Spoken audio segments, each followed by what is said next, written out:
Au Manque pas d'air, c'est l'émission où je pars à la rencontre de passionnés de sport pour vous amener des clés de progression en apnée. On est à la fin du deuxième jour du Nice Abyss Contest et je suis avec Andy Cabrera Avila qui nous vient de Cuba et qui participait. C'est ta première compétition en profondeur, Andy? Oui, tout à fait. Ma première compétition en profondeur internationale. D'accord. Et je suis très fier de représenter mon pays, Cuba. Voilà, dans lequel Viva Cuba. Voilà. Super. C'est super. C'est vraiment Génial. C'est du fond du cœur. Même si je suis cubain français, et Cuba du fond du cœur. Ouais. Alors raconte-nous un peu cette compétition, comment ça s'est passé? Tu as plongé les 2 jours, je crois?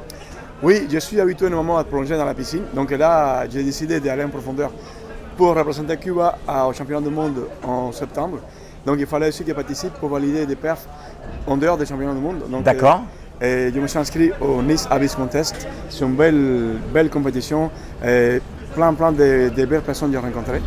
Et donc dans cette compétition, j'ai participé les 2 jours, samedi et dimanche. Hier, j'ai fait la compétition, j'ai validé 45 mètres. Malheureusement, le protocole de sortie n'est pas bien validé parce que j'ai fait mon protocole dos au juge. D'accord. Là aujourd'hui, je me suis dit il faut que je regarde les juges. Et voilà, ça s'est bien passé, je suis très content. C'est super. Donc du coup, on peut officiellement dire que tu vas représenter Cuba pour la première fois dans un mondial Voilà. en septembre. En septembre, je suis inscrit. En fait, on n'a pas besoin de passer des tests parce que Cuba, comme il n'y a pas AIDA Cuba, on peut s'inscrire directement. D'accord. Donc on est 2. Jordan Leiva, c'est un copain à moi. Jordan Leiva, Voilà, d'accord. et moi. On a fait au moins minimum 50 mètres pour Cuba en immersion libre. On a le droit de toucher la corde de la descente et la remontée. Et je pense que Jordan il va faire des 100 palmes et la monopalme aussi. D'accord, ok. Donc à vous 2, vous ferez les 3 disciplines. Les 3 disciplines. Parle-nous un petit peu de ta plongée de ce matin, les 45 mètres. Donc tu répétais la même chose en fait. Voilà, mais il faut savoir que 45 mètres c'est mon max. Donc hier j'ai fait mon max et aujourd'hui mon max aussi. 45 mètres. Donc il y a quand même toujours le stress de la compétition parce qu'à l'entraînement on n'avait pas de tag. Donc hier pour la première fois j'ai pris une tag. Et il y avait beaucoup de houle hier, donc aujourd'hui aussi. Donc il faut essayer de s'adapter à tous ces changements. Mais j'ai réussi, je suis très content. Voilà, c'est une belle plongée dans le sens qui est réussi. Après, il me faut de l'expérience pour le faire plus calmement et maîtriser plus le protocole à la sortie.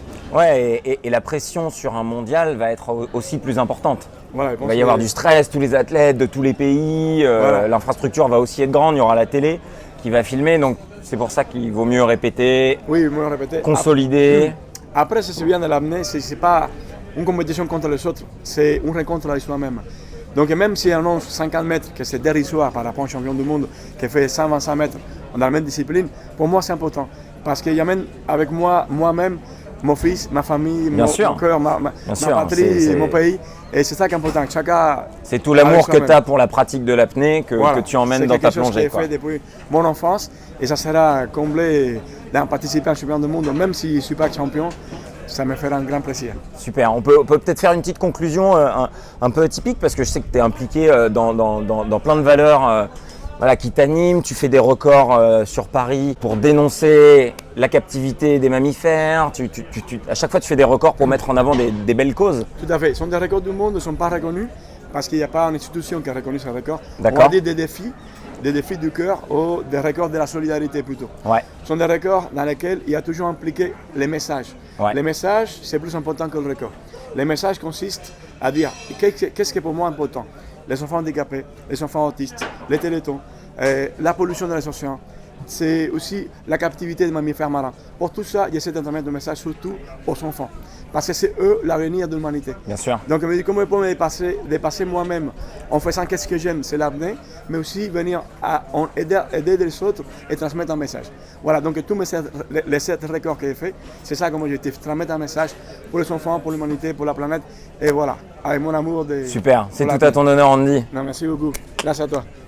Merci. Merci beaucoup. Et viva Cuba! Yes!